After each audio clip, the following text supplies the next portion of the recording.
এর আগের ভিডিওতে আমি বলেছিলাম তোমার স্ট্র্যাটেজি আগে ভালো কাজ করতো কিন্তু এখন একের পর এক লসই হয়। তাহলে কি স্ট্র্যাটেজিটা আর কাজ করছে না, নাকি প্রবলেমটা তোমার এক্সিকিউশনে? এই দুটো জিনিসের পার্থক্য না বুঝেই অনেক ট্রেডার বারবার স্ট্র্যাটেজি পরিবর্তন করতে থাকে। আজকের ভিডিওতেও আমরা জানবো কোন কোন লক্ষণ দেখে বুঝবে তোমার ট্রেডিং স্ট্র্যাটেজি সত্যিই আর কাজ করছে না। তাই ভিডিওটি শেষ পর্যন্ত দেখো, কারণ শেষের পয়েন্টটা সবচেয়ে গুরুত্বপূর্ণ। ভিডিওটি ভালো লাগলে একটি লাইক করে দেবে, আর তুমি যদি এই জার্নিতে আমার সাথে থাকতে চাও তাহলে চ্যানেলটিকে সাবস্ক্রাইব এবং টেলিগ্রাম গ্রুপে জয়েন হয়ে যাবে, লিঙ্ক ডেসক্রিপশনে আছে। চলো এখন শুরু করা যাক। ফার্স্ট পয়েন্ট হচ্ছে টু মেনি অ্যাডজাস্টমেন্ট। দেখো, বেশিরভাগ ট্রেডারের এই একটা প্রবলেম, যখনই তাদের স্ট্র্যাটেজি ঠিকঠাকভাবে কাজ করে না তখন তাদের মনে হয় যে সেই স্ট্র্যাটেজিতে আমি যদি বেশি বেশি রুলস অ্যাড করি তো সেক্ষেত্রে স্ট্র্যাটেজি হয়তো কাজ করতে পারে। কিন্তু বিশ্বাস করো, যত বেশি তুমি রুলস এখানে অ্যাড করবে তো সেক্ষেত্রে তোমার ইজি থেকে সেটা কমপ্লিকেটেড হতে থাকবে। যত কম রুলসে কাজ করবে তো সেক্ষেত্রে সেটা ইজি থাকবে। তোমাকে এটা জানতে হবে যে বেশি রুলস অ্যাড করা মানে ইমোশন দিয়ে নিজের সিস্টেমকে পরিবর্তন করা। তো সেই কারণের জন্য ইমোশনে কিন্তু গেম খেলা চলবে না, পুরো সিস্টেমেটিক পদ্ধতিতে এখানে কিন্তু খেলতে হবে।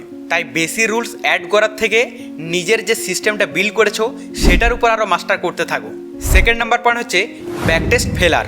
দেখো, তোমার যে ট্রেডিং সেট আপ আছে সেই সেট আপকে ভালোভাবে ব্যাকটেস্ট করে দেখো যে আগের মার্কেটের যে পারফরমেন্স ছিল বা পারফরমেন্স দিচ্ছিল তোমার সেই ট্রেডিং সেট আপটা, এখনকার মার্কেট অনুযায়ী তোমার যে সেট আপের পারফরমেন্স একই কি আছে না কিছুটা পরিবর্তন হয়েছে। কারণ তোমার সেট আপে যদি পারফরমেন্সই কমে যায় তো অবভিয়াসলি ব্যাপার, আগের মতো তুমি প্রফিট করতে পারবে না। তো সেই কারণের জন্য আগে পারফরমেন্সটা দেখো যে আগের পারফরমেন্স কীরকম ছিল এবং এখন কীরকম আছে। যদি একই থাকে তাহলে তোমার স্ট্র্যাটেজির কোনো প্রবলেম নেই।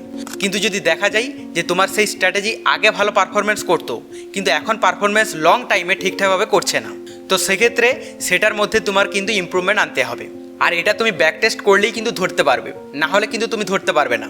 এরপর পারফরমেন্সটা অনেকগুলোর উপর ডিপেন্ড করে, যেমন উইন রেট, রিস্ক রিওয়ার্ড, এগুলো যদি ঠিকঠাকভাবে আগের মতো রেজাল্ট না দেয় তো সেক্ষেত্রে কিন্তু পারফরমেন্স কমেছে বলা যেতে পারে। থার্ড নাম্বার পয়েন্ট হচ্ছে এজ ডিসঅ্যাপিয়ার।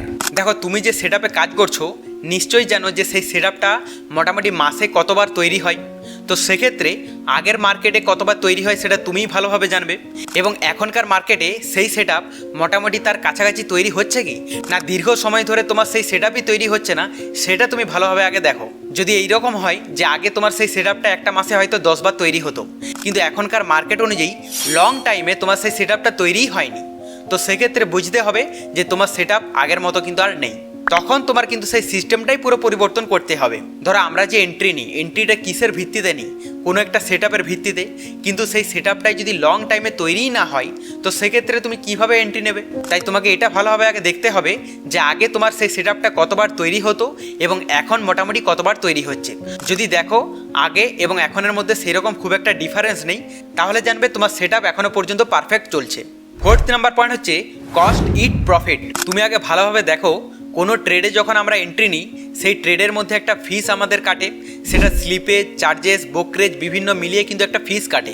কিন্তু ব্যাপার হচ্ছে তুমি যে সেট আপটাই ট্রেড নাও, ট্রেড নেওয়ার পর যখন প্রফিট বুক করো, প্রফিট বুক করার পর এই সমস্ত ফিস দেওয়ার পরও তোমার কি প্রফিট শেষ পর্যন্ত থাকে, নাকি তোমার ট্রেডিং কস্ট দেওয়ার পর আর প্রফিট কিছু অবশিষ্ট পড়ে থাকে না?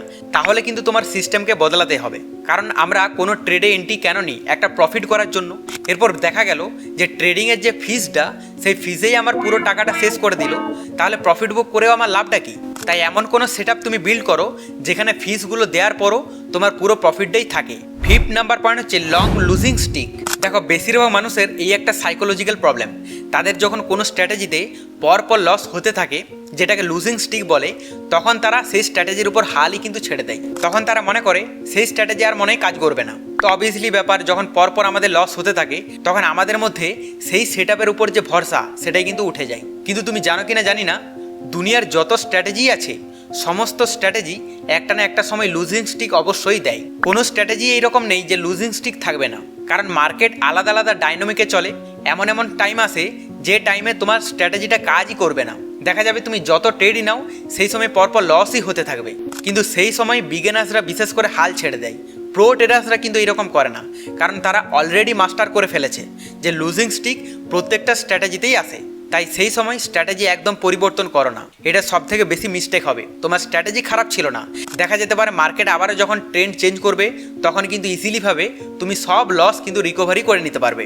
কিন্তু যদি তুমি কয়েকটা লসের পর তোমার স্ট্র্যাটেজিকে বদলিয়ে দাও, সেক্ষেত্রে সব থেকে বড় ভুল কিন্তু তুমিই করবে।